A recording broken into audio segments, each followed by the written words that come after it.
Ang Ginoo na kaninyo ang Santos nga Ebanghelyo sumala ni San Mateo.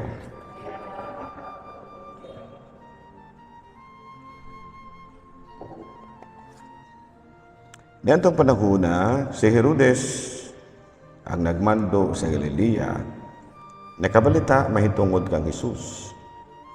Siya maugayon si Juan nga magbubunyag nga nabanhaw. Giingnan niya ang mga opisyal. Kini ang hinungdan nga kining mga gahuma anaa kaniya. Kasi Herodes mao man ang nagsugo nga dakpon si Juan og gapuson og prisuhon. Gibuhat niya kini tungod kang Herodias ang asawa sa iyang igsuon nga si Felipe. Kay si Juan nga pagbubunyag nagpunay manggod og sulti kang Herodes nga dili matarong nga mga asawa sa kang Herodias. Si Juan buot patyo ni Herodes, apan nahadlok siya sa mga Hudiyo, kay sila miilaman nga kang Juan nga usa ka propeta. Sa pagsaulog sa adlaw na tawa ni Herodes, misayaw at ubangan sa tanang nanambong ang anak nga babae ni Herodias. Si Herodes nahimot pag-ayo sa bisaad siya kaniya sa gahom sa pag-ingon, ipanumpa ko, hatagan ko ikaw bisag unsay mo pangayoon. Sinugyutan sa iyang inahan, miingon siya kang Herodes, ihatag kanako karon dayon ang ulo ni Juan nga magbubunyag nga isulod sa bandihado. Nasubo ang hari apan tungod sa panumpa nga iyang gihimo at ubangan sa tanan niya mga dinapit, misugo siya nga tagaan ang dalagita sa iyahang gipanghayo. Iyang gipapunggutan si Juan dito sa prisuhan. Ang ulo gidala diha sa bandihado ug gihatag ngadto sa dalagita ug gidala niya kini ngadto sa iyang inahan. Unya miabot ang mga tinun-an ni Juan ug ilang gihipos ang lawas ug gilubong. Human ini giadto nila si Jesus ug ilang gisultihan sa nahitabo. Mga igsuon ko diha ni Kristo ang Ebanghelyo sa Ginoo. So good morning once again. So today we have observed,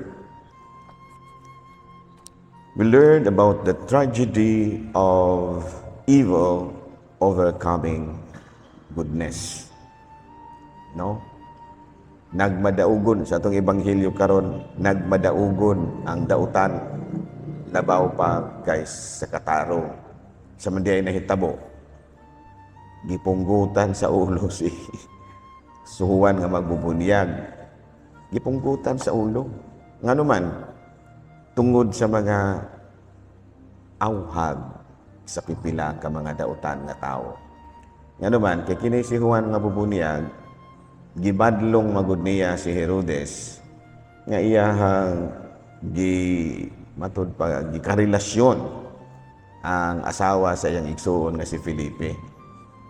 So natural gibadlong gyud siya. Of course dili gyud unta murag na si Felipe si Herodes wala masuko kang Juan. Mura siya og naminaw sa mga pulong ni Juan. Mura siya nakonsensya sa ato pa. Ato pa dunay epekto ang mga pulong ni Juan sa iyahang kasing-kasing. In other words, makaingon kita nga si Herodes dili gyud lon-lon dautan. But nahitabo lang nga dunay lain nga naka-influensya niya. Kinsa man ang kabit niya, si Herodias. So this is the first point that we are going to reflect in our lives. Usahay makahimo tagdautan. We know very well nga doon ay mga sayop na atong gihimo. But because of some bad influences of others, usahay mamutang-butang na lamang ka. Kasulay mga gibutang-butangan sa tang ginagmay. Ganyan. Pamakak na lamang ka. Usahay makabuhat ka na lang ang dautan because of bad influences. So we should try to be aware of this. Kinsa maning mga unsa maning mga kining gitawag nato og mga tawhana nga mga bad influence. Unsa man ang mga sitwasyon nga pwede tang madala sa mga daotang buhat. Unsa man ang mga gitawag na tong circumstansya nga pwede kang ma-influensyahan sa uban. Unsa may usahay mga circumstansya nga usahay madala ta sa mga sugyot sa uban. Unsa man garbo. Garbo ngano man ingnon ka sa uban nga malupig na noon ka ana. Mas kwartahan man unta ka, ikaw magulang man ka.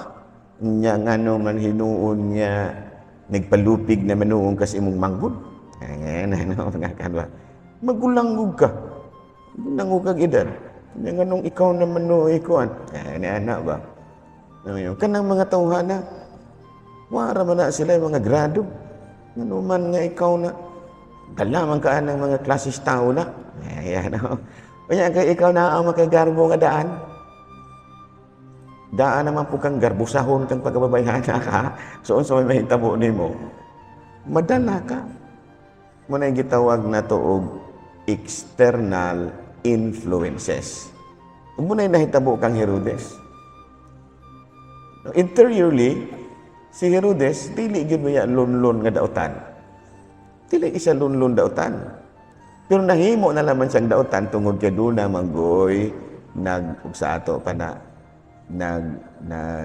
siya to na binisaya na to nagsulsul duna manggoy nagsulsul niya munang nahimo na naman ni noon siyang daotan. So for example, kapitan. Mayo kay sa kapitan ang asawa lang. Ano? Kaya hilabihan ka garbosa. So, ang bad influence, ang kapitan, ang asawa. So, see, there are many things in our lives nga maahat na lang hinuuntag kadautan tungod kay doon naman lagi ginaingon nga ang panulay mugamit bisan kinsa para ba jud ka iyahang malupig ka. So bada nga interiorly maminaw gyud ka. Daghan naman kag nakatunan. No? Daghan naman kag nakatunan sukad pa kayong bata gi tudluan na ka mama nimo gitudluan kang mama nimo. Hagbay pa nimong pinaminaw sa Ginoo. Tudluan kang katekisis pa. Grade 1 gitudluan ka og GMRC. So na GMRC. Good manners and right conduct. Sus, kadaghan na kayong pagtulunan nimo.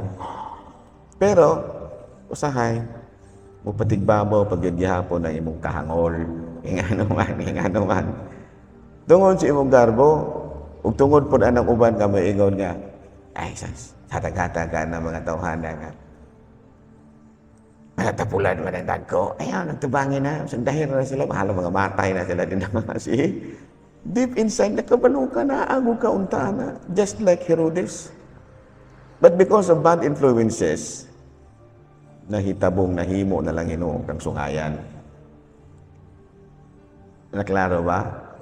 So let us try to listen to our interior being. Ayaw kay padalaan ang inang mga ubanan ng mga panulay nga naglibot nimo. Usahay mo ba yung ginikanan mo, ipanulay nimo. No? Imbis nga buutan unta ka, nahimo na lang kang dautan tungod sa ilahang binuhatan. Ngano man, bad examples sa imong ginikanan, imong mga paryente. Munang dunay mo ingon nga, ayaw mong tuwa ng mga kaliwata. Kana mga kaliwat, ang mga tawhana, mga mga pulos. So basta kay gikan ang mga kaliwata, ayaw yun in taon o pangasawa ang mga klaseng kaliwat na. Ngano man, kaya may puruhat nga yung mga kaliwat may mo influensya nimo, which is true. Which is true nga. Munta na usap mo mga kaliwat na imuhang pangasawa unondong. Imo ba nang napangutana o sa kaliwat na? Basig mga kaliwat nag-abat na. Basig masagulan o niya tag-abat ini nga to ang pamilya dong. Deklaruha o sana. Yung mga bad influences, mga nakod-takod man gina. Gibilagin ng mga kaliwat o kawatana. Uy, minaw. Iklaro na nimo na imong pangasawunon, kana imong pamanhunon. Klaro na nimo. Ay dungo-dungo din Ayaw pang ngiuling-ngiuling. Klaro na nimo. Dili ba dagay na mga kaliwat o mga abat o mga kawatana? Basig. Mamamarang ng kaliwata. Anaon kasi mo mga uyuan. Anaon na imong ulo. Ay kipat-kipat na imong mata. Anaon kasi mo mga uyuan. Nya, tinuod man gyud pud na. Nga imo usang kulok laro-laruhon o gamay o kinsa dagay ni mga tawhana. But if for doing it, ikaw mismo usisaha po ng imong kaugalingon. Kung wala ba po dagay kay mga bad influences, interiorly and exteriorly. Basin bag nagtubo ka sa mga pamilyang sinahan. Basin bag nagtubo ka sa mga pamilyang kawatan. Basin bag nagpuyo ka sa mga pamilyang himarang. Himarang ba? Usisaha sa. And when you learn about it, listen to the Word of God. I-compare na sa pagtulon na ni Kristo. Mao ba dagay ning akong pamilya? Sakto ba dagay ning? Mura dili magini mao. And after that, okay na ang imong interior, exterior. Kinsa man ang akong gikuyog-kuyog. Kinsa man ang mga tao nga sige tambag-tambag na ako. Kinsa man po ni sila. Listen to your interior being. Binasi sa pagtulon ni Kristo. Klaro ba? Binasi sa pagtulon ni Kristo. Ayaw pag-ingon nga, okay na dagay tang adyan ni, uy, tanawa sana. Kung sa'yo mo nakatunan, gikan sa pagtulon ni Kristo. Klaro ba? Sometimes ko, sayang ni Ana, try to be aware your environment, exteriorly and interiorly. Ay mga niduol na ko, mga seminar ko no sila, seminar na po, seminar. Siguro, seminar. Obserbahin sa ng epekto sa inyong seminar. No? Kaya kung naobserbahan na ba ng inyong seminar, huwag ihapon manimba ng inyong seminar na.